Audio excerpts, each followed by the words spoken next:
ஜெய் பீம்.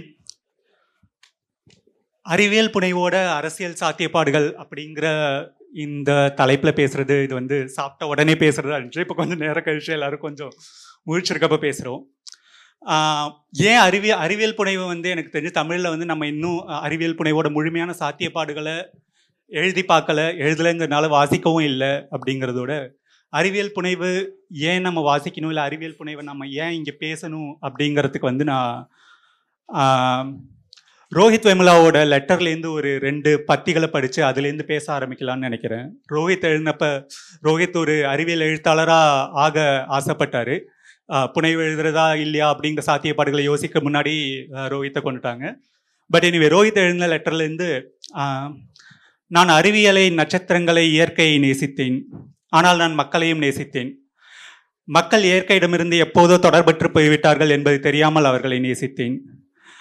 நமது உணர்வுகள் 2ஆம் தரமானவை. நமது நம்பிக்கைகள் நமது காதல் கட்டமைக்கப்பட்டது. நமது நம்பிக்கைகள் சாயம் பூசப்பட்டவை. நமது தனிச்சுயம் செயற்கையான ஆர்ட்டால் ஏற்கப்படுவது. இந்த காலகட்டத்தில் காயப்படாமல் காதலிப்பது என்பது மிகவும் கஷ்டமாகிவிட்டது. ஒரு மனிதனின் மதிப்பு அவனுடைய உடனடி அடையாளமாகவும் மிக அருகாமையில் இருக்கும் சாத்தியமாகவும் சுருக்கப்பட்டு விட்டது. ஒரு மனிதன் மனமாக நடத்தப்படுவதில்லை, நட்சத்திர துகள்களாலான அற்புதமான விஷயமாக கருதப்படுவதில்லை அப்படின்னு. ஏன் இதை வாசிக்கணும்னு நினைச்சோன்னா, நமக்கு இருக்க கேள்வி வந்து, நம்ம ஏன் இந்த அறிவியல் அப்படிங்கிறத தாண்டி இந்த அறிவியல் மனப்பான்மை அப்படிங்கிற ஒரு விஷயத்து மேலே நம்ம ஏன் அரசியல் ரீதியாக இவ்வளவு நம்பிக்கை வச்சுருக்கோம்? நம்மளுடைய அரசியல் நம்பிக்கைகளுக்கு இந்த அறிவியல் மனப்பான்மை அவ்வளோ முக்கியமானதா அப்படிங்கிறது ஒன்று. இன்னொன்று, அறிவியல் புனைவுகள் எல்லா இடத்துலையும் எழுதப்பட்டப்போ வந்து திரும்ப இந்த ஒரு டிஸ்டோப்பியன் சாத்தியங்களை எழுதின எல்லா விஷயங்களுமே ரோஹித் வந்து கிட்டத்தட்ட இதுதான் நம்மளுடைய நிகழ்காலம் அப்படின்னு திரும்ப ரோஹித் ஒரு கட்டத்தில் சுட்டி காட்டுறாரு. ஆல்சோ அறிவியல் புனைவுகளில் திரும்ப எழுதப்படுற அந்த ஒரு யூட்டோப்பியன் எதிர்காலத்தையும் அது என்னவா இருக்க முடியும் அப்படிங்கிற சாத்தியத்தையும் ஒரு இடத்துல ரோஹித் சுட்டி காட்டுறதுனால இந்த பத்திகள் நமக்கு ரொம்ப முக்கியம் அப்படின்னு எனக்கு தோணுச்சு.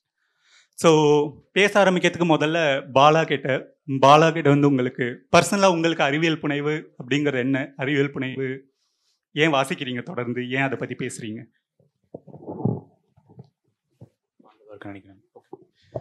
எல்லோருக்கும் வணக்கம்.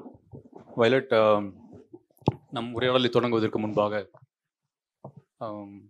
நீலம் பண்பாட்டு மையம் நடத்தும் இந்த முக்கியமான நிகழ்வில் பங்கு பெறுவதும் மகிழ்ச்சியை தெரிவித்துக் கொள்ள சட்ட அனுமதியுங்கள். நான் மதியம் வந்தேன். நேற்றைய சென்னை வந்தாலும் கூட இன்று மதியம் அரங்கிற்கு வந்துவிட்டேன். இங்கே மிகுந்த பொருட்செலவில் மிகுந்த அக்கறையுடன் நடக்கும் இந்த பண்பாட்டு நிகழ்வில் ஒரு சிறிய பங்களிப்பாளராக நான் கலந்து கொள்வதில் மகிழ்ச்சி அடைகிறேன். நீலம் பண்பாட்டு மையத்திற்கு முதலிலே என நன்றியை சொல்லிக் கொள்கிறேன். அறிவியல் புனைவோடு என்னுடைய தொடர்பை விவரிப்பதற்கு கொஞ்சம் சிறிது நேரம் எடுத்துக்கொள்கிறேன். இதை போலவே ஒரு ஞாயிற்றுக்கிழமை மதியம் அநேகமாக நான் கண்ணாடி பார்த்து கொண்டிருந்தேன். அப்பொழுது யோசித்தேன், நான் இவ்வளோ வயதாகிவிட்டது, எந்த துறையிலும் நீ ஒரு விற்பனராக ஆகக்கூடிய அளவுக்கு உனக்கு தேர்ச்சி இல்லையே என்று என்னை நானே கேட்டுக்கொண்டிருந்த பொழுது ஒரு முடிவை எட்டினேன். என்னுடைய பள்ளி பாடத்தில் நான் குறைந்த மதிப்பெண் பெற்ற பாடத்தை எடுத்து அதை ஒரு துறையாக கற்று அதிலாவது நான் தேர்ச்சி பெறக்கூடிய அளவிற்கு நான் படிக்க வேண்டும் என்று நினைத்து முதலில் மனதில் வந்தது அறிவியல் தான். ஸோ ஆகவே அறிவியல் நூல்களை ஆரம்பிக்கலாம் என்று எடுத்த உடனே நாம் எப்பவுமே ஏனைகளை கொள்வதற்காக விரும்புகிறோம் அல்லவா? ஆகவே நான் ரிச்சர்ட் ஃபெய்மனுடைய லெக்சர்ஸ் ஆன் ஃபிசிக்ஸ் 3 வால்யூம் வாங்கிட்டு வந்தேன். அதுக்கப்புறம் தாமஸ் குன் எழுதிய the structure of scientific revolution, அது ரொம்ப முக்கியமான நூல். அறிவியலை ஒரு கோட்பாட்டு ரீதியாக புரிந்து கொள்வதற்கான முக்கியமான நூல். இரண்டையும் வாங்கி வந்து படிக்கும்போது எனக்கு ஒரு சந்தேகம் எழுந்தது. நான் அறிவியலில் மட்டுமா மதிப்பெண் குறைவாக வாங்கியிருக்கிறேன் என்று என்னுடைய மதிப்பெண் அட்டையை எடுத்து பார்க்கும்போது தான் தெரிஞ்சது, நான் எல்லா சப்ஜெக்ட்லையுமே எல்லா பாடங்களிலுமே குறைவான மதிப்பெண்கள் தான் வாங்கியிருக்கிறேன் என்று. அதன் பிறகு வாசிப்பே வாழ்வின் குறிக்கோளாக இருந்த காலகட்டத்தில் தீவிர இலக்கியம் என்னை அறிவியல் புனைவின் பக்கம் செல்ல விடாமல் தடுத்துவிட்டது. அறிவியல் புனைவை பெரும்பாலும் நாம் எஸ்கேப் லிட்ரேச்சர் என்று அழைப்போம். தீவிர இலக்கியத்திலிருந்து வெளியே இருக்கிற ஒரு இலக்கிய வகைமையாக தேவைக்கும் அதிகமாகவே நான் தீவிர இலக்கியத்தின் கட்டளைகளுக்கு கீழ்ப்படிபவனாக இருந்து விட்டேன். அந்த எண்ணத்தை மாற்றியது இட்டலோ கால்வினானுடைய காஸ்மிக் காமிக்ஸ், பின்பு காட் வன்னகாட் என்ற அமெரிக்க எழுத்தாளர் எழுதிய ஸ்லாட்டர் ஹவுஸ் 5 என்ற 2ஆம் உலகப் போர் காலகட்டத்தில் பின்னணியில் எழுதப்பட்ட இந்த இரண்டு அந்த நாவல், இந்த இரண்டையும் வாசிக்கும் பொழுது அறிவியல் புனைவின்பால் கொஞ்சம் என்னுடைய கவனம் திரும்பியது. வால்டேர் எழுதிய மைக்ரோமெகாஸ், அதாவது முதல் அறிவியல் புனைவு என்று சொல்லப்படுகிற மைக்ரோமெகாஸ், அந்த கதை தான் பூமிக்கு முதன் முறையாக ஒரு வேட்டுக்கிழகவாசி அழைத்து வந்த கதை. 1700களில் எழுதப்பட்டது. அதை வாசித்து அதனை ஒரு ஊடு பிரதியாக கொண்டு, இன்டர்டெக்ஸ்டுவலாக கொண்டு, பிரமிடுகளை அளக்கும் தவளை என்ற ஒரு நெடுங்கதை, அறிவியல் மற்றும் மெய்யியல் வரலாற்று பின்னணியில் எழுதிய ஒரு நெடுங்கதை எழுதினேன். அதன் பிறகு அருவு சிறுகதை போட்டி, அருவு என்கிற இணைய அறிவியல் சிறுகதை போட்டிக்கு நடுவராக என்னை கேட்டுக்கொண்டது. எனக்கு ஏதோ அறிவியல் தெரியும் என்று அதிகமாக நம்பி அதை கேட்டுக்கொண்டார்கள். நானும் அதை அப்படியே நடித்து அந்த போட்டியின் நடுவராக இருந்தேன். அப்பொழுது அதை ஒட்டி நான் வாசிப்பதற்காக, ஒரு நல்ல கதையை தேர்ந்தெடுக்கும் பயிற்சிக்காக நான் மேலும் சில முக்கியமான அறிவியல் புனைவு பிரதிகளை வாசித்தேன். அதன் பிறகு இப்போ சமகாலத்து இந்த நிகழ்வுக்கு தயாராவதற்கு முன்பாக இந்த இரண்டு வாரங்களில் சமகாலத்தினுடைய அறிவியல் புனைவுகள் எவ்வாறு இருக்கின்றதற்காக இந்த மேலும் 2 நூல்களை, டாண்டலினுடைய 0K, எமிலி செயின் ஹேண்டலினுடைய சி ஆஃப் ட்ரான்குலிட்டி 2 நூல்களையும் வாசித்தேன். இதுதான் எனக்கு அறிவியல் புனைவோடு இருக்கின்ற வாசிப்பு தொடர்பும் எழுத்து தொடர்பும். விஜய், உங்ககிட்டயும் அதே கேள்விதான். நீங்கள் தொடர்ந்து அறிவியல் புனைவு கதைகளும் எழுதியிருக்கீங்க, உங்கள் நாவல் சிறுகதைகள் இல்லாமல். ஸோ அறிவியல் புனைவு எழுதணும் அப்படிங்கிற அந்த தூண்டுதல் இல்லை அறிவியல் புனைவு எழுதுறது எங்கேருந்து ஆரம்பிச்சது? அனைவருக்கும் வணக்கம். இந்த நிகழ்வை ஒருங்கிணைச்சு ஏற்பாடு செஞ்ச நீலம் பண்பாட்டு மையத்துக்கு என்னுடைய நன்றிகள். போன வாரம் கூட அந்த ஃபிலிம் ஃபெஸ்டிவல் அட்டன் பண்ணியிருந்தேன். இப்போது இந்த வாரம் இதில் ஒரு பார்ட்டிசிபெண்ட்டாக வர்றது ஒரு மகிழ்ச்சியான விஷயம். அதுலேயும் குறிப்பாக சயின்ஸ் ஃபிக்ஷனை பற்றின டாப்பிக்குங்கிறது ஒரு ரேரான ஒரு டிஸ்கஷன் பாயிண்ட் தமிழில். ஸோ அந்த டாப்பிக்கை சூஸ் பண்ணதுக்காக, அதுவும் அதற்கான நிகழ்ச்சி தொகுத்து வர்றதுக்காக வயலேட்டுக்கும் நன்றி. இப்போது அறிவியல் புனைவு பற்றி கேட்டதுக்கு எல்லாரும் மாதிரி தான் நம்மளுக்கு ஒரு புதுசாக இல்லை ஒரு புது விதமான கதையை கேட்கணும், இல்லை புது ஒரு களத்தை பார்க்கணும் அப்படிங்கிற ஒரு இன்ட்ரெஸ்ட்டு எல்லார் மாதிரியும் உண்டு. அப்போது அறிவியல் புனைவுங்கிறது எனக்கு காமிக்ஸ் மூலமாகவும் படங்கள் மூலமாகவும் தான் எனக்கு ஆரம்பத்தில் அறிமுகம். தமிழில் சொல்லணும், தமிழில் சீரியஸ் லிட்ரேச்சரில் நான் வாசித்த ஒரு அறிவியல் புனைவு தொகுப்பு அப்படின்னா காலமே வெளின்னு வந்த ஒரு மொழிபெயர்ப்பு தொகுப்பு காலசுப்ரமணியன் கொண்டு வந்திருந்தார். அதில் உள்ள சில கதைகள் இப்போவுமே எனக்கு ஞாபகம், இப்போவுமே உடனே நினைவுக்கு வரதும் இருக்குது. உலகத்தோட கடைசி நாள் அப்படின்னு சொல்லி ஒரு கதை ஒன்று இருக்கும். அப்போது எல்லாரும் உலகம் அழிய போகுதுன்னு சொல்லி ஒரு பரபரப்பு இருக்கும். விடிஞ்சா உலகம் இருக்காதுங்கும்போது ஒருத்தர் ஒரு நாளில் என்ன பண்ண முடியுங்கிற ஒரு சிந்தனை இருக்கும். எல்லாரும் அதுக்கு அந்த அழிவை எதிர்கொள்கிற தயாராவாங்க. ஒரு ஹஸ்பண்ட் அண்ட் ஒய்ஃப் இருப்பாங்க. ஸோ அவங்க அன்றைக்கி படுத்து தூங்குறதுக்கு போவாங்க. அப்போது ஒய்ஃப் உடனே எழுந்து டேப்பை சரியாக க்ளோஸ் பண்ணல அப்படின்னு சொல்லி கிளம்புவாங்க. ஸோ எவ்வளோ பெரிய உலகமே அழிஞ்சாலும் நம்ம உடனடி யோசனை இதாக தான் இருக்க முடியும். ஒருவேளை இப்போ ஒரு யோசிச்சிருந்தா அந்த ரூமில் ஃபேன் ஓடிட்டுருக்கா, இல்லை ஃப்ரிட்ஜில் தோசமாக வைக்கலையா, அந்த மாதிரியான நம்மளோட உடனடி ரியாக்ஷன் இதாக தான் இருக்க முடியும். ஒரு அறிவியல் புனைவுங்கிறது நம்ம ஒரு பெரிய பிரம்மாண்டமான ஒரு விஷயத்த பேசுகிறது மட்டும் கிடையாது. இந்த மாதிரியான ஒரு ஒரு யதார்த்தம், அதுலேயுமே ஒரு கற்பனையில் உள்ள ஒரு உலகமாக இருந்தாலும் அதுலேயே உள்ள மனிதன் நார்மலாக யோசிக்கக்கூடிய ஒரு யதார்த்தத்தை பேசக்கூடிய விதங்கள்லாம் சயின்ஸ் ஃபிக்ஷனில் இருக்குது. அதில் இன்னொரு கதையும் உண்டு. இந்த சவுண்ட் ஆஃப் தண்டர் அப்படின்னு சொல்லி ஒரு கதையுடைய மொழிபெயர்ப்பு. அதில் ஒரு கால இயந்திரத்தை பற்றின கதை தான் அது. அந்த கதையை இப்போ யோசித்து பார்க்கும்போது இப்போ உள்ள அரசியல் நிலைப்பாடுக்கும் அது பொருந்தக்கூடிய ஒரு கதையாக தான் இருக்கும். நம்மளுடைய பழைய காலத்துக்கு போய் ஒரு மிருகத்தை வேட்டையாடணும், டைனோசரை வேட்டையாடுறதுக்காக கூட்டிகிட்டு போவாங்க கால சுற்றுலாக்கு. அதில் ஆனால் நீங்கள் எதையுமே நீங்கள் டிஸ்டர்ப் பண்ணக்கூடாது, எப்படி போகிறீங்களோ அப்படியே வரணும் அப்படிங்கிற மாதிரி சொல்லுவாங்க. ஒரு வழி போட்டிருப்பாங்க, அதில் மட்டுமே போகணும். ஏன்னா நம்ம இங்கே பண்ணக்கூடிய ஒரு சின்ன மாற்றம் கூட நம்மளுடைய ஃப்யூச்சரில் பெரிய ஒரு பாதிப்பை ஏற்படுத்தலாம். ஒருவேளை நீங்கள் உங்களே அறியாமல் அந்த பாதையை விட்டு விலகி ஒரு பூச்சியை நசுக்கியிருந்தால் கூட நாளைக்கு அதோட மொத்த எக்காலஜியும் பாதிக்கப்பட்டு மனித உயிருக்கே ஒரு பாதிப்பு இருக்கலாங்கிற மாதிரியான ஒரு இதை சொல்லி தான் கூட்டிகிட்டு போவாங்க. அப்போ அந்த சுற்றுலாவுக்கு போகும்போது அப்போது 2 US பிரசிடென்ட் எலெக்ஷன் நடந்துகிட்ருக்கோம். அப்போது இவர் விரும்பக்கூடிய ஒரு நல்ல ஒரு பிரசிடென்ட், ஒரு சாத்வீகமான ஒருத்தர் பிரசிடெண்ட்டாக எலெக்ட் ஆகிருப்பார். அந்த சந்தோஷத்தில் இவங்க சுற்றுலா போவாங்க. அங்கே அந்த டைனோசரை பார்க்கும்போது அந்த பயத்தில் ஒருத்தர் வந்து அந்த பாதையை விட்டு விலகிடுவார். அவங்க திரும்பி வரும்போது அவர் காலில் அந்த சகதி இருக்கும், அதில் ஒரு பட்டாம்பூச்சி இறந்ததுக்கான இது இருக்கும். ஆனால் திரும்பி அந்த ஆஃபீஸ் வரும்போது மொத்த அரசியலே மாறி இருக்கும். அப்போ அதுக்கு நேர் எதிரான ஒருத்தர் வந்து யார் வரக்கூடாதுன்னு நினச்சாங்களோ அவங்க இப்போ யூஎஸ் பிரசிடெண்ட்டாக இருந்திருப்பாங்க. இந்த கதையை அப்போது எங்கோ பண்ண ஒரு சின்ன இது வந்து மொத்த இதுவுமே பாதிக்கக்கூடிய ஒரு விஷயமா இருக்குது அப்படிங்கிற ஒரு சொல்லக்கூடிய விஷயமா அந்த கதை இருக்கும். இந்த கதையை பார்க்கும்போது இப்போ உள்ள யூஎஸ் அரசியல் கூட நேரடியாக பேசுகிற மாதிரியா எந்த காலத்துக்கும் அது பொருந்தக்கூடிய ஒரு விஷயமாகவும் இருக்குது. இந்த ஒரு தொகுப்பு எனக்கு தமிழில் வாசிக்கும்போது இன்னும் கொஞ்சம் எனக்கு நெருக்கத்தை கொடுத்தது. இதுக்கப்புறம் பாலா சொன்ன மாதிரி அரு இணையதழ் தான் ஒரு பெரும் ஒரு திறப்புன்னு சொல்லலாம். தமிழில் சயின்ஸ் ஃபிக்ஷன் வந்து நம்ம எக்ஸ்ப்ளோர் பண்ணுறது ரொம்ப கம்மி. அறிவியல் புனைவு இதழ்னே கொண்டு வந்தாங்க, 2019 வந்தது. இந்த மாதிரி ஒரு ஃபேண்டசி இல்லைனா சயின்ஸ் ஃபிக்ஷன், அதோட எந்த சப்ஜர்னர்ஸ் இது மட்டுமே தான் எழுதக்கூடிய கதைகள், அது மட்டும்தான் அவங்க கொண்டு வந்தாங்க.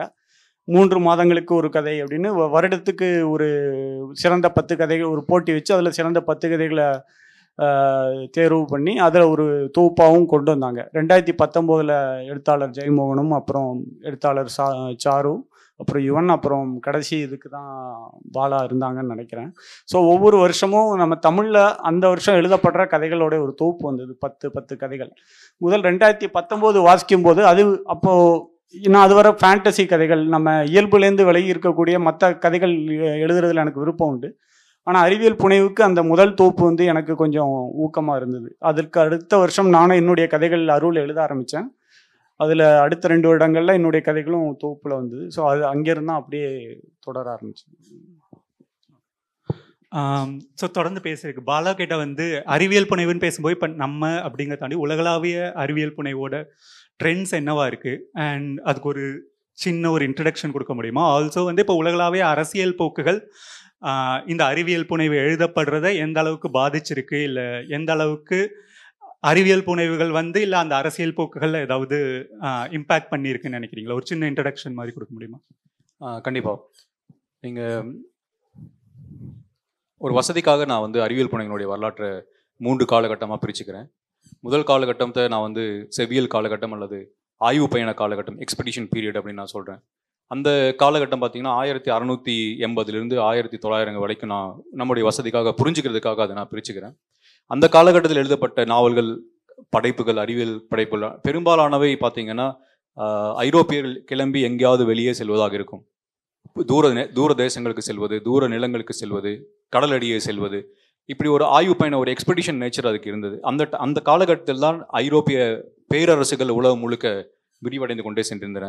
வெவ்வேறு நிலங்களைச் சேர்ந்த மனிதர்களை அடிமைப்படுத்த ஆரம்பித்தார்கள். காலனியம் விரிவடைந்த ஒரு காலகட்டம்.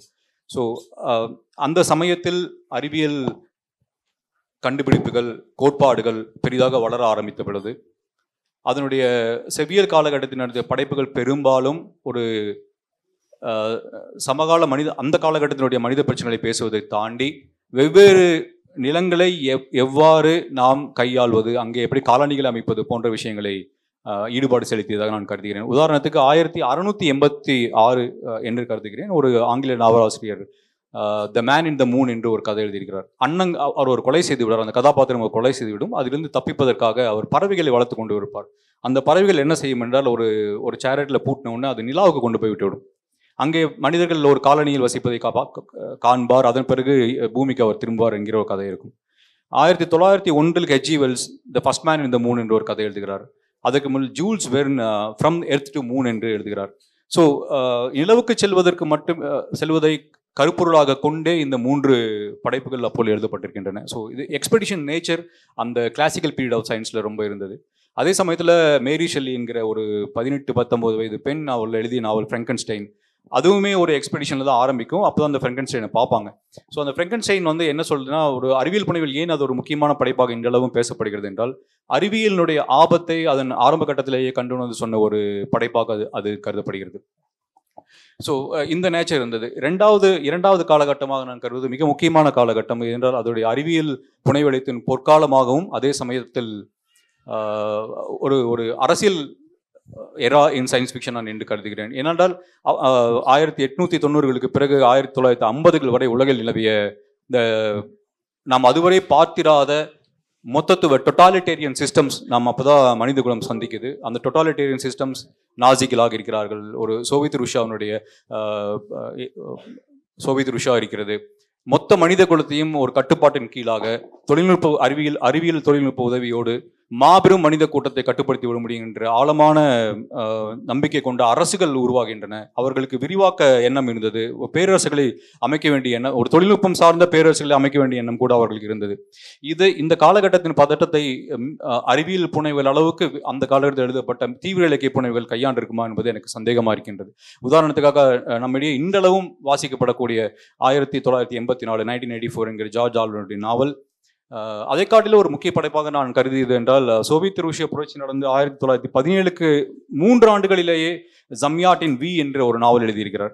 ஒரு கணிதத்தை கொண்டு ஒரு சமூகம் முழுக்க எப்படி கட்டுப்படுத்துவது என்கிற கிட்டத்தட்ட ஆதார் கார்டு மாதிரியான ஒரு சிந்தனை அதில் இருக்கும். ஸோ ஜம்யாட்டினுடைய வி சோவியத் ரஷ்யாவினுடைய புரட்சிக்கு 3 ஆண்டுகள் கழித்து எழுதப்பட்ட, சோவியத் மண்ணிலேயே எழுதப்பட்ட ஒரு நாவல். அதே இப்படி ஒரு பொலிட்டிக்கல் காலகட்டம் இருந்தது. அந்த காலகட்டம் தான் அறிவியல் புனைகளுடைய பொற்காலமாகவும் இருந்தது. கோல்டு வார் நடக்கும்போது, பனிப்போர் நடக்கும்போது ஐசக் அசிமோவ் எழுதிய ஃபவுண்டேஷன் தொடர், சூழல் அழிவையும் முன்னுணர்ந்து சொன்ன ஆனா கவன் எழுதிய ஐஸ் என்கிற ஒரு முக்கியமான அறிவியல் புனைவு, அந்த புனைவு தான் சூழல் அழிவை முதலில் பேசிய ஒரு அறிவியல் புனைவாக இன்றளவும் கருதப்படுகிறது. ஸோ இவ்வாறாக அதே சமயத்தில் அதனுடைய அறிவியல் புனைவுகளின் பொற்காலத்தின் பின்பகுதிகளில் 60களில் எழுதும் பொழுது ஊர்சுலா லேக்வின் என்கிற ஒரு அமெரிக்க பெண் எழுத்தாளர் எழுதிய லெஃப்ட் ஹேண்ட் ஆஃப் டார்க்னஸ் என்கிற முக்கியமான மற்றொரு அறிவியல் புனைவு. அது என்ன பேசுகின்ற பாலின அடையாளத்தை எவ்வாறு நாம் அறிவியல் புனைவின் பின்புலத்தில் நாம் விவரிக்க முடியும் என்கிற ஒரு நல்ல படைப்பு. கண்டிப்பாக ஆர்வமுள்ளவர்கள் அதனை வாசிக்க வேண்டும். ஏனென்றால் ஊர்சுலா லேக்வினை அறிவியல் புனைவுகளின் மூதாதையில் ஒருவராக நான் கருதுகிறேன். நம் காலத்தில் மார்கரெட் அட்வுட் இருக்கிறார். அவருடைய ஹேண்ட்மேட்ஸ் டேல் என்கிற ஒரு முக்கியமான படைப்பு திரும்பவும் பெண்களை எப்படி சமூகம் கட்டுக்குள் கொண்டு வர நினைக்கிறது என்பதை பேசுகிற ஒரு படைப்பு. 3வது காலகட்டமாக நான் கணிப்பொறி காலகட்டம் அல்லது இணைய காலகட்டமாக நான் பிரித்துக் கொள்கிறேன். இந்த காலகட்டத்தில் நான் அதிகம் இந்த கூட்டத்துக்கு வருவதற்கு முன்பாக தயாரிப்பதற்காகவே நான் வாசித்தது என்றால், மீண்டும் அறிவியல் புனைவு அரசியலிருந்து சற்று விலகி சமகால சூழல் அழிவு கதைகள் நிறைய எழுதப்பட்டு கொண்டிருக்கின்றன. இருப்பினும் ஐஸ் போன்ற ஒரு கிளாசிக்கல் தன்மை கொண்ட ஒரு பிரதி தற்போது இல்லை நான் வாசித்த வரையில். ஆனால் என்ன நடக்கிறது என்றால், மீண்டும் மெட்டாபிசிக்கல் ப்ரோபிங்ல, அதாவது மீப்பொருமை மரணம் என்றால் என்ன, மரணத்துக்கு பின்பு மனிதனுடைய மரணத்தை வெல்ல முடியுமா என்கிறது ஒரு சைலன்ஸ் என்று டாண்டலிலோ மற்றொரு முக்கியமான ஒரு நாவல் எழுதியிருக்கிறார். ஸோ திரும்பவும் அறிவியல் புனைவு என்பது மெட்டாபிசிக்கல் நேரட்டிவ்களுக்காக போயிடுச்சுன்னு தான் நினைக்கிறேன். அதுதான் இப்போ கான்டெம்பரரி சுச்சுவேஷன். லைக் 3 பாடி ப்ராப்ளம் என்கிற ஒரு புகழ்பெற்ற சீரீஸ் கூட இப்போ வந்திருக்கு. அந்த படைப்பே கூட மரணத்தை பற்றி பேசுகின்ற ஒன்றாகத்தான் இருக்கின்றது. ஸோ ஒரு கிளாசிக்கல் எரா, எக்ஸ்பெடிஷன் எரா முடிந்து ஒரு பொலிட்டிக்கல் எராவில் அதுதான் கோல்டன் பீரியட் என்று மறுபடியும் நான் வலியுறுத்துகிறேன். அதன் பின்பு இப்போ சமகாலம் என்பது திரும்பவும் ஒரு metaphysical narrative of science fiction அந்த ஏரியாவுக்குள்ள தான் மறுபடியும் போயிருக்கின்றதான் என்னுடைய அனுமானம். இதை தமிழில் பார்க்கும்போது நமக்கு தமிழில் ஒரு 2 அறிவியல் புனைவு ட்ரெடிஷன் இருக்குன்னே சொல்லலாம். ஒன்று இப்போ சுஜாதா, ஆர்னிகா நாசர்லேருந்து தமிழ் மகன் வரைக்கும் ஒரு பிரபலமான ஒரு அறிவியல் புனைவு ஒரு தொடர்ச்சியாக நிறைய பேர் எழுதியிருக்காங்க, நிறைய வாசிக்கவும் படுது. அதோட இப்போ அரசியல் நிலைப்பாடுகள் அதெல்லாம் நமக்கு இப்போ மகாபெரியவா திரும்ப உயிரோட வராது மாதிரியான கதைகள் எல்லாமும் இப்போ அறிவியல் புனைவுகளாக நம்ம ஊரில் எழுதப்படும். ஸோ இந்த மெயின் ஸ்ட்ரீம் அறிவியல் புனைவு இல்லாமல் தமிழில் ஒரு ஆல்டர்னேட்டிவ் ஃபிக்ஷனில் இல்லை சோகால் சீரியஸ் இலக்கியம் அப்படின்னு சொல்கிறதுக்குள்ள ஒரு அறிவியல் புனைவு ட்ரெடிஷனும் தொடர்ந்து திரும்ப இயங்கிட்டே இருக்கு. இப்போ அரு இணைய இதழில் நீங்கள் நிறைய கதைகள் எழுதிட்டு இருக்கீங்க. ஸோ இந்த ஒரு ஆல்டர்னேட்டிவ் சயின்ஸ் ஃபிக்ஷன் தமிழில் என்னவா இருக்குது அப்படிங்கிறத ஒரு சின்ன இன்ட்ரடக்ஷன் கொடுக்க முடியுமா? ஆல்சோ நம்மளோட சமகால அரசியல் நிலைப்பாடுகள், நம்மளோட சமகால அரசியல் பிரச்சனைகள் இந்த சோகால் சீரியஸ் சயின்ஸ் ஃபிக்ஷனை எந்த வகையில பாதிச்சிருக்கா, இல்லை அதுக்கு நடுப்புற இன்ட்ராக்ஷன் இருக்கா அப்படிங்கிறது. தமிழில் சயின்ஸ் ஃபிக்ஷன் ஸ்டோரிஸ்ன்னு பார்த்தா ஒரு அரவிந்த் சாமிநாதன் அவர்கள் தொகுத்த ஒரு சயின்ஸ் ஃபிக்ஷன் கதைகளை பற்றின ஒரு தொகுப்பு சுனில் கிருஷ்ணன் பேசும்போது சொல்லியிருந்தார். அதில் வந்திருந்த ஒரு கதை ஒரு 1925 விசாலாட்சி அம்மையார்னு எழுதியிருக்கிறாங்க, தூரத்து பச்சைன்னு. அதில் அவங்க வீட்டில் கணவன் இறந்துருவாங்க, குழந்தையும் இறந்துருக்கும். ஸோ இவங்க விடோவாக இருக்கிறதுனால வீட்டில் மாமியார் கொடுமைகள் மற்ற கொடுமைகள்லாம் இருக்கும். வீட்டுக்கு ஒருத்தர் வருவார், வந்துட்டு அவர் யாருன்னு பார்த்தா அவர் வந்து வேற்று கிரகத்து ஆளாக இருப்பார். ஆனால் இவர் நம்ம ஒரு மொழியே பேசுவார், இது பேசுவார். ஆனால் அவர் என்ன சொல்லுவார்னா, எங்கள் ஊரில் பூமி வந்து ஒரு சொர்க்கம்னு கேள்விப்பட்டேன், ஆனால் இங்கேயும் பெண்கள் அடிமைத்தனம் இருக்குது அப்படிங்கிற மாதிரி, இங்கேயும் அதே குடும்பம் தான் இருக்குங்கிற மாதிரியான ஒரு கதையாக இருக்கும். இது ஒரு ஒரு லைட்டர் நோட்டில் எழுதப்பட்ட ஒரு கதை 1925 எழுதியிருக்கிறாங்க. அதே மாதிரி இன்னொரு கதை அதுலேயும் என்னென்னா ரங்கசாமிங்கிறவங்க எழுதியிருக்கிறாங்க. அதில் அண்ணன் தம்பி 2 பேர் போகிறாங்க. அதுவும் 1930களில் எழுதப்பட்ட கதை தான். அண்ணன் தம்பி 2 பேர் கல்யாணத்துக்கு போயிருக்கிறாங்க. நிறையா சாப்பிட்டுட்டு தம்பிக்கு வயிறு ரொம்ப இதாக இருக்கிறதுனால அப்பா செஞ்சு வச்சுருந்த லேகியம் ஏதோ ஒன்று சாப்பிட்ருவோம். அவரோட வெயிட் வந்து உடனே குறைய ஆரம்பிச்சிடும், அவன் பறக்க ஆரம்பிச்சிடும். இவர் என்ன செய்ய அப்படின்னு தெரில. அப்போ வீட்டில் கரலாக்கட்டையை பார்த்த உடனே அவருக்கு ஒரு ஐடியா தோணும். ஸோ அவர் தம்பிக்கு ஒரு சட்டையை தைச்சு அதுக்கப்புறம் உள்ளுக்குள்ளே நிறைய லெட்டு பிளேட்டெல்லாம் வச்சு ஒரு கோட்டு மாதிரி தைச்சு போட சொல்லுவார். ஸோ அந்த லெட்டு பிளேட்டோட வெயிட்னால பறக்கிறவன் வந்து அப்படியே கீழே அப்படியே மிதக்காமல் இருக்கிற மாதிரியே இருக்கும். ஆனால் ஊருக்குள்ளே தம்பி மட்டும் அந்த காலத்தில் கோட்டு போட்டு போனால் நல்லா இருக்காதுன்னு இவரும் அதே மாதிரியான ஒரு கோட்டை தைச்சு அவரும் போட்டு 2 பேரும் கோட் போட்டு அலைஞ்சிட்டு இருப்பாங்க. இதுதான் இதோட ஒரு கதை. இந்த மாதிரியான ஒரு சில கதைகள் வந்து முன்னே எழுதி பார்த்துருக்கோம். பாரதியாரும் காக்கா பார்லிமெண்ட்டுங்கிற மாதிரியான ஒரு science fiction, complete science fiction சொல்ல முடியாது, ஆனால் அதுக்கான க்ளோஸில் ஒரு கதையை எழுதியிருக்கிறார். இப்போது நீங்கள் சொன்ன மாதிரி சுஜாதா நிறையா வெகுஜன கதைகள் முயற்சி பண்ணியிருக்கிறாங்க, வெகுஜன கதைகள் நிறையா எழுதியிருக்கிறாங்க. ஆனால் என்னென்னா நம்ம இந்த வெகுஜன கதைகளில் என்னென்னா நம்ம வாசிக்கிறவங்களுடைய ஒரு ஆர்வத்தை தூண்டுறதும் அவங்களுக்கு என்டர்டெயின்மெண்ட்டாக அவரை வாசிக்கிற வரைக்கும் அவங்கள கம்ப்ளீட்டாக ஒரு என்டர்டெயின் பண்ணால் போதுங்கிற ஒரு நோக்கம், அது மட்டுமே மையமாக வச்சு எழுதப்படுற கதைகள். அப்படி இருக்கக்கூடிய கதைகள் வந்து சீரியஸ் லிட்ரேச்சர் கதைகள்லேருந்து எங்கே மாறுபடுது அப்படின்னா, அதை தாண்டினா ஒரு கேள்வியோ இல்லை நான் ஒரு கதையை வாசித்து முடித்த உடனே நான் அவ்வளோ நாள் நான் நம்பிட்டு இருக்கிற ஒரு விஷயத்துக்கு எதிரான இல்லைனா அதை சார்ந்து ஏதோ ஒரு கேள்வியோ இல்லை எனக்குள்ளே ஒரு தர்க்கமோ ஏதாவது ஒன்று நடக்கணும். ஏதோ ஒன்று வந்து எனக்கு அந்த கதையை தாண்டி ஒரு விஷயம், கதையாக மட்டும் இல்லாமல் அதை தாண்டி ஒரு விஷயம் இருக்கணும், அந்த ஒரு வாசிப்பு அனுபவத்தை தாண்டி. அந்த மாதிரி விஷயங்கள் வந்து அந்த வெகுஜன கதைகளில் வந்து இருக்குது. அதோட நோக்கமும் அதுவும் கிடையாது. ஆனால் சுஜாதாவுடைய ஒரு கதை வந்து அதற்கு கொஞ்சம் பக்கத்தில் சொல்கிற மாதிரி சூரியன் சொல்லி ஒரு கதை இருக்கும். அது எல்லாரும் பூமிக்கடியில் இருக்கிற மாதிரி ஒரு பையன் வந்து சூரியனை பற்றிய கவிதை எழுதிடுவான் ஒரு பேப்பரில். அப்போ வந்து கவர்மெண்ட் நம்மளுக்கு கொடுத்துருக்கிற பேப்பர் கணக்கில் பையன் வந்து ஒரு பேப்பரை வேஸ்ட் பண்ணிட்டான் அப்படிங்கிற மாதிரி சொல்லுவார். அதை வந்து வாளியில் போட்டு முக்கியம் அந்த பேப்பரை கழுவி அந்த கவிதையை அழிச்சிடலான்னு பார்ப்பேன். ஆனால் வாளியில் தண்ணி கணக்கும் இதாயிரும் அப்படின்னு. அவங்க எல்லாருமே என்னென்னா பூமிக்கடியில் வசிச்சுட்டு இருப்பாங்க, இன்றைக்கா ஒரு நாள் மேலே போயிடலாம் அப்படின்னு. ஏன்னா ஒரு நியூக்ளியர் வார் ஏதோ நடந்து உலகம் அழிஞ்சு, இந்த சயின்ஸ் ஃபிக்ஷனில் போஸ்ட் அப்போகாலிப்டிக் மாதிரி நம்ம உலகம் ஒரு பேரழிவை கடந்தது, ஒரு பேரழிவுக்கு அப்புறம் உள்ள உலகத்தை காட்டக்கூடிய ஒரு சயின்ஸ் ஃபிக்ஷன் கதை தான் அது. ஆனால் இதில் அந்த உலகம் அந்த பேரழிவை பற்றியோ என்ன நடந்ததுங்கிற பற்றியோ இருக்காது. ஆனால் ஒரு பூமி கீழே இருப்பான். அப்படி இருக்கக்கூடிய ஒரு குடும்பத்தில் ஒரு பையன் வந்து சூரியனே பார்த்ததில்லை, அவனுக்கு சூரியனே வந்து கதைகள் மூலமாக சொல்லப்பட்டிருக்கு, அதனாலேயே அவன் கவிதைகள் சூரியனை பற்றி எழுதுகிறான். அப்போது அதில் உள்ள ஒரு அந்த இடத்தை நிர்ணயிக்கக்கூடிய ஒரு பெரியவர் சொல்கிறார், இது கவிதைகள் பேப்பர் வந்து கவிதைகளுக்கான இது கிடையாது. எப்போ மனிதன் வந்து நம்ம பழைய வாழ்க்கை நிலைக்கு போகிறானோ அப்போ இந்த கவிதைகளுக்கான காலம் வரும், இப்போ அதுக்கான காலம் கிடையாதுன்னு சொல்லி அவரை வந்து ஒரு செகண்டுக்கு அவனை ஜன்னல் மேலே போயிட்டு ஜன்னல் வழியாக அவனுக்கு சூரியனை காட்டுவாங்க. ஒரு தடவை அவனை சூரியனை காட்டு போதும், அதுக்கப்புறம் அந்த சூரியன் மேலேயே அவனுக்கு ஆசை வராது அப்படிங்கிற மாதிரி அவர் சொல்லுவார். இவன் பார்த்துக்கிட்டே இருப்பான். அந்த ரேடியேஷனுடைய அளவு அலாரம் வர அந்த கதவு மூடுற மாதிரி கதை முடியும். இது வந்து இது வெறும் நம்மளுக்கு வாசிப்பு அனுபவத்தை தாண்டி இப்படியான ஒரு நிலையில் வந்து ஏன் இதற்கான காரணங்கள் என்னவா இருக்கும், இப்போ உள்ள நம்ம உலக அரசியல் கூட இதை வச்சு பார்க்கக்கூடிய பல இது இருக்குது. இந்த கதை வந்து அவருடைய நார்மல் வெகுஜன கதைகளிலிருந்து கொஞ்சம் விலகக்கூடிய கதையாக இருக்குது. அதுக்கப்புறம் முழு அறிவியல் சயின்ஸ் ஃபிக்ஷன் கதைகளாக வந்திருக்கூடிய முழு சீரியஸ் லிட்ரேச்சர் தொகுப்புனா விசும்பு வந்தது, ஜெயமோகனுடைய விசும்பு தொகுப்பு வந்தது. அதில் கூட ஒரு கதையும் உண்டு. நம்ம வலசை போகிற பறவைகள், ஒரு நாட்டிலேருந்து இன்னொரு நாட்டுக்கு போகிற பறவைகள் எப்பொழுதுமே அது ஒரு அதுக்கான காரணங்கள், அதுக்கு எப்படி அந்த டைரக்ஷன் தெரியுது, அது எப்படி கண்டுபிடிக்குது, அதை பற்றியே ஆராய்ச்சி பண்ணிகிட்டு இருக்கிற ஒருத்தர் வந்து அந்த மாதிரி ஒரு பறவையை பிடிச்சி அதுக்கு தலையில் தொப்பி மாதிரி போட்டு வச்சு வேற ஒரு ரேடியேஷனை இது பண்ணுவாங்க. ஏன்னா அந்த ரேடியேஷன்ஸ் மூலமாக தான் அது வந்து தன் பூமிக்கும் அதுக்குமான ஒரு தொடர்பு இருக்குது, அதனால தான் அது வழியை கண்டுபிடிக்குதுங்கிற மாதிரி ஒரு அசம்ஷனில் அதோட வலசையை வந்து டிஸ்டர்ப் பண்ணணும். பறவைகள் எங்கே போகணுங்கிறத நம்ம முடிவு பண்ணலாம், அது ஒரு பெரிய அறிவியல் திறப்பாக இருக்கும்னு முயற்சி பண்ணுவோம். அப்படி பண்ணிட்டு இருக்கும்போது பார்த்தா எங்கோ போக வேண்டிய பறவை ஒன்று அவன் வீட்டு வாசலில் நிற்கிற மாதிரி கதை முடியும். நம்ம எப்பொழுதுமே இந்த சயின்ஸ் ஃபிக்ஷன் கதைகளில் நம்ம ஒரு இயற்கையும் சயின்ஸுக்கான ஒரு முரண் வந்து அதிகமாக தொடர்ந்து வந்துட்டே இருக்குது.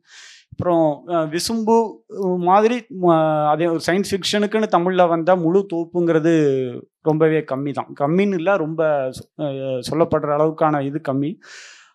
அதுக்கப்புறம் அருவுக்கு அப்புறம் நிறைய கண்டெம்பரரியாக நிறையா வர ஆரம்பிச்சது. அரு வந்தபோது வருடத்துக்கு அந்த அந்த நடக்கக்கூடிய போட்டிக்கே ஒரு 70 கதைகள் வருது. அதில் ஒரு 10-15 நல்ல சிறுகதைகளும் வருது. ஸோ அதிலலாம் பார்த்தோம்னா அந்த கடவுளும் கேண்டியும்னு சொல்லி ஒரு கதை, நம்ம பழைய புதுமை பித்தன் கடவுளும் கந்தசாமியுங்கிற கதையை அப்படியே நடந்தால் அது எப்படி இருக்கும் யூஎஸில் அப்படிங்கிற மாதிரி ஒரு விஷயத்தை வச்சு எழுதியிருப்பாங்க. நம்ம அறிவியலுங்கிறதுக்கு எப்பொழுதுமே ஃப்யூச்சரில் ஒரு உலகத்தை கட்டமைக்கணும்னு அவசியம் இல்லை, விர்ச்சுவல் ரியாலிட்டியை வச்சு அந்த கதை இருக்கும். கடவுள் வந்து அந்த விர்ச்சுவல் ரியாலிட்டி ஹெட்செட்டை போட்டு அது ஒரு ஒரு கம்ப்யூட்டர் மங்கிங்கிற ஒரு கம்ப்யூட்டர் இருக்கும். அதோடைய உலகத்தை பார்க்கும்போது இவர் ஆதி இருள் தெரியும். அதை இவர் உலகம் ஆரம்பிக்கிறதுக்கு முன்னாடி இருந்த அந்த இருள் தெரியும். அதை தாங்க முடியாமல் கடவுள் அங்கேருந்தே கிளம்புற மாதிரி அந்த கதை இருக்கும். அதற்கப்புறம் பெரு விஷ்ணுகுமார் நிறைய கதைகள் எழுதிட்டுருக்கிறார். ஸ்பெக்ட்ரோமீட்டர் சொல்லி அதுக்கு ஸ்பெக்ட்ரோமீட்டரை மையமாக வச்சு ஒரு கதை எழுதியிருக்கிறாரு. அப்புறம் விலகி செல்லும் கிரகங்கள் சொல்லி ஒரு கதைகள். அதில் என்னென்னா ஒளி நம்மளுடைய இதில் வரக்கூடிய ஒளி துகளுக்கு நடுவில் பாஸ் ஆகக்கூடிய கதிர்கள் மூலமாக நடக்கக்கூடிய கதிர்களை நம்ம பயன்படுத்தினா அதை நம்ம ட்ராவலுக்கு பயன்படுத்த முடியுமாங்கிற மாதிரி ஒரு ஆய்வு பண்ணிகிட்டு இருப்பாங்க. அது மூலமாக நடக்கக்கூடிய விஷயங்கள் வந்து இந்த கதையில் இருக்கும். அப்புறம் ரா கிரிதரன்கிறவரும் இந்த மாதிரி சயின்ஸ் ஃபிக்ஷன் கதைகள் இவங்கெல்லாம் தொடர்ந்து எழுதிட்டு வராங்க. இப்போ ரா கிரிதரனுடைய அந்த கதை எதை பற்றி பேசுது அப்படின்னா, ஒரு மனிதனும் ரோபோவும் சேர்ந்து இயங்கக்கூடிய ஒரு வாழ்க்கை நிலை கிடைக்குமா அப்படிங்கும்போது, ஒரு பாதிக்கப்பட்ட அறிவு வளர்ச்சி கம்மியான தம்பியை ஒரு அக்கா வளர்த்துட்டு இருப்பாங்க. அப்போ அவளுக்கு என்ன பயம் வரும், ஒரு கட்டத்துக்கு மேலே என்ன சொல்லுவாங்கன்னா, மனிதர்கள் வந்து தங்கள் உடம்புல வந்து இயந்திரத்தை பொருத்தணும். ஏன்னா என்னதான் இருந்தாலும் இயந்திரத்தால் மனிதனுடைய மனதை வந்து பிரதிபலிக்க முடியாது. மூளை மாதிரியே அதால் எவ்வளவோ மூளை மாதிரியான மாதிரிகளை வச்சு அது கொண்டு வந்தாலும் மனதை வந்து மாதிரி பண்ண முடியாத இடத்துல வந்து இயந்திரம் தோத்துட்டே போகுது. அந்த இடத்துல வந்து இந்த மாதிரி கொஞ்சம் மூளை வளர்ச்சி குறைவாகவோ இல்லைன்னா சமுதாயத்துக்கு நேரடியாக அதிகம் பயன்படாத மக்கள் வந்து தன்னுடைய உடல் பாகங்களை தியானம் பண்ணி இந்த இயந்திரங்களை பொருத்தணும் அப்படிங்கிற மாதிரி அரசு கொண்டு வரும்போது தான் தம்பியை இழந்துருவோமோன்னு சொல்லி இவர் தன்னுடைய கண்களை வந்து ஒரு இயந்திர கண்களாக மாற்றுவா. இயந்திர கண்களாக மாற்றுறது மூலமாக தன் தம்பியுடைய நினைவுகள் கூட பேசுகிற மாதிரி முடியும். ஸோ முக்கால்வாசி நம்மளுடைய கதைகள் எதில் போகுதுன்னா, நம்ம ஒரு யூனிவர்ஸ், வேறு பேரலல் யூனிவர்ஸ் ஆன கதைகளும், ஒரு ஆரம்பத்தில் ஆரம்பிக்கக்கூடிய பிளாக் ஹோல் பற்றின ஒரு கதைகளும், இல்லைனா ஒரு டிஸ்டோபியா சார்ந்த கதைகளும், இல்லைனா மரணத்தை பற்றின கேள்விகள் எழுப்பக்கூடிய சயின்ஸ் ஃபிக்ஷன் கதைகளும் தான் நம்மளுடைய கதைகள் அதிகமாக எழுதப்பட்டுட்டு வருது. இதெல்லாம் இப்போது கண்டெம்பரரியாக எழுதப்பட்டு இருக்கக்கூடிய கதைகள். இன்னொன்று, நம்ம இங்கே அறிவியல் புனைவு அப்படின்னு திரும்ப பேசும்போது நமக்கு ஏற்கனவே இப்போ ஸ்டாலின் வந்து திரும்ப ஹிஸ்ட்ரி எழுதுறதை பற்றி பேசும்போது, இப்போ எப்படி நமக்கு மேற்கத்திய வரலாறு எழுதும் முறைகள் வந்து நம்மளோட வரலாறு எழுதும் முறைகளை டிக்டேட் பண்ணுது அப்படின்னு சொன்னாரோ, அதே மாதிரி கிட்டத்தட்ட நம்ம அறிவியலுங்கும் போது கிட்டத்தட்ட நமக்கு அறிவியலுக்கும் தொழில்நுட்பத்துக்குமான அந்த வித்தியாசத்தை நம்ம முழுசாக புரிஞ்சு அறிவியல் புனைவை எழுதுகிறோமா வாசிக்கிறோமா அப்படிங்கிற ஒரு விஷயம். ஏன்னா இப்போ நிறைய சோவியத் காலகட்டத்து சயின்ஸ் ஃபிக்ஷன்லாம் வெறுமனே அறிவியல் புனைவுங்கிறது வெறுமனே தொழில்நுட்பங்களை கற்பனை செய்கிறது மட்டுமே இல்லாமல், இப்போ அங்கே ஏற்கனவே இருந்த ஃபேண்டசிகளை ஃபேரிடேல்களை வந்து ஒரு அறிவியல் மூலமான பார்வையில் பார்க்கும்போது, இல்லை அது ஒரு அறிவியல் அமைப்புகளோட அந்த பியூரோக்ரஸி வழியாக அதை ரீஇமேஜின் பண்ணும்போது என்ன ஆகுது அதெல்லாம் எழுதியிருக்காங்க. பட் அதெல்லாம் இப்போ நம்ம எழுதி பார்த்துருக்கோமா அப்படிங்கிறது ஒன்று. நம்ம நிறையா இப்போ நம்ம நிறைய எழுதலை அப்படிங்கிறத நம்ம வந்து திரும்ப பேசிகிட்டு இருக்கும்போது நான் திரும்ப பாலாட்ட கேட்கணும்னு நினைச்சேன். ஏன் தமிழில் வந்து தமிழில் வந்து இப்போ நிறைய வரலாற்று நாவல்கள் எழுதப்பட்டிருக்கு. திரும்ப வரலாற்றை வந்து ரீஇமேஜின் பண்ணுறதுல நமக்கு சில குறைகள் இருந்தாலும் நமக்கு அதில் பெரிய மனத்தடைகள் இருக்கதா தெரியல. ஆனால் ஏன் அறிவியல் புனைவு எழுதுறதுல வந்து நமக்கு மனத்தடைகள் இருக்கா, இல்லை நம்ம அவ்வளவு அறிவியல் மனப்பான்மை உள்ள சமூகமாக இல்லையா? நான் அப்படி கருதலை. நீங்கள் இந்த கேள்வி கேட்கும்போது இந்த கேள்வி எனக்கு முன்பே இருந்தது. ஆனால் அது சார்ந்த நிறைய எனக்கு சந்தேகம் இருந்தது. நாம் சரியான அளவில் அறிவியல் புனைவுகள் எழுதவில்லையா, அறிவியல் மனநிலை நமக்கு இல்லையா, இந்த மாதிரியான கேள்வியும் உங்களைப் போலவே எனக்கும் இருந்தது. நமது சமூகத்தினுடைய நீங்கள் சொன்ன மாதிரி யுனெஸ்கோ கொரியர் என்ற ஒரு பத்திரிகை முன்பு 1980 90களில் எங்கள் வீடுகளுக்கு வரும். Popular magazines like Bhagya, Kalaikkathir போன்ற இதழ்கள் நம் சமூகத்திலும் தொடர்ந்து அறிவியலை பரப்பும் வெகுஜன ஊடக பணியை செய்து கொண்டிருந்தன. ஒரு சுவாரஸ்யமான சம்பவம் சொல்கிறேன். நம்ம தமிழ்நாட்டில் நிலவிய ஒரு சயின்டிஃபிக் டெம்பரமெண்ட்டுக்கான ஒரு சுவாரஸ்யமான சம்பவம். கிட்டத்தட்ட ஒரு 20 ஆண்டுகளுக்கு முன்பு எனது நண்பரின் நண்பரை சந்தித்தேன். அவருடைய பெயர் மிக வினோதமாக இருந்தது. அந்த பெயரை ஏன் அவர்களுக்கு வைத்தார் என்று நான் கேட்கும் பொழுது அவர் தந்தை ஏன் அந்த பெயரை வைத்தார் என்பதற்காக அந்த கதையை சொன்னார். நாசா முதலில் விண்ணில் ஏறிய விண்வெளி நிலையம், அதன் பெயர் 1973 அது விண்ணில் ஏவப்பட்டு 1976 ஜூலை 11 அன்று இந்துமா கடலில் விழுந்து அது நொறுங்கிவிட்டது.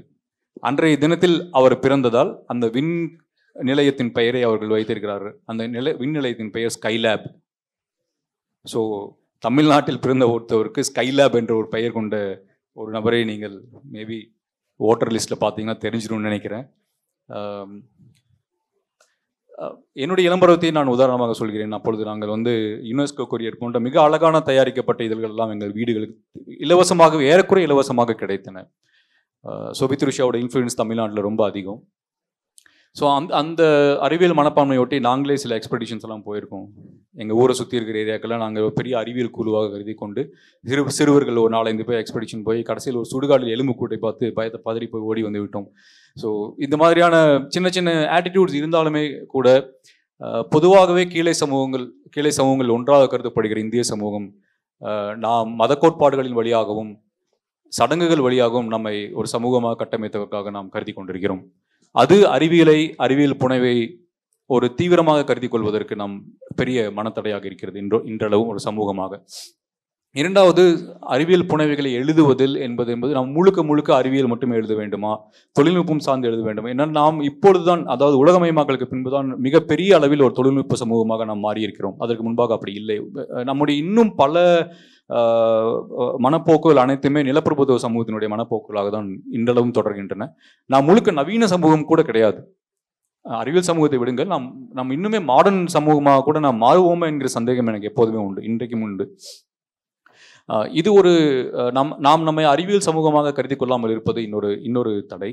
மூன்றாவது, தொழில்நுட்பம் இவற்றை போன்றவற்றில் நாம் எவ்வாறு உள்வாங்கி தமிழ் மொழியில் சொல்வது என்ற நம்முடைய மொழி சார்ந்த ஒரு குறைபாடும் இன்னொரு தடையாக இருக்கின்றது. இப்படி பல தடைகளை கடந்தாலுமே கூட விஜயராவன் சொல்வதை போல தற்போது எழுதி கொண்டிருக்கும் இளைஞர்கள் லைக் பெரு விஷ்ணுகுமார் இவர் குறிப்பிட்டார், மாயா, மதியழகன் பழனிசாமி போன்றவர்கள் தீவிரமாக அறிவியல் புனைவு எழுதி கொண்டிருக்கிறார்கள். சுஜாதா எழுதும்போது ஒரே ஒரு சுஜாதா தான் மொத்த தமிழ்நாட்டுக்கு இருந்தார். ஆனால் இன்று அப்படி இல்லை. பல இளைஞர்கள் தொழில்நுட்ப கல்வி பின்னணியிலிருந்தே எழுதி கொண்டிருக்கிறார்கள். இன்று திரும்பவும் ஒரு ஆரோக்கியமான சூழல் அறிவியல் புனைவை நோக்கி நாம் பெரிய அளவிலான எண்ணிக்கையிலும் படைப்புகள் வளர தொடங்கியிருக்கின்றன. I think we will also enter into our golden period of science fiction. அந்த காலகட்டம் நடந்து கொண்டிருக்கின்றன நினைக்கின்றேன்.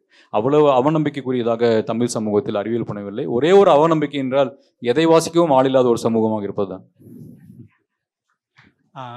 ஓகே, நமக்கான நேரம் முடிஞ்சிருச்சுன்னு நினைக்கிறேன். அதனால் ரொம்ப நன்றி பாலா, நன்றி விஜய். ஸோ அறிவியல் புனைவோட அரசியல் சாத்தியப்பாடுகளை பற்றி நம்ம தொடர்ந்து யோசிக்கிறதுக்கு இது ஒரு பிகினிங்காக இருக்கும்னு நினைக்கிறேன். நன்றி.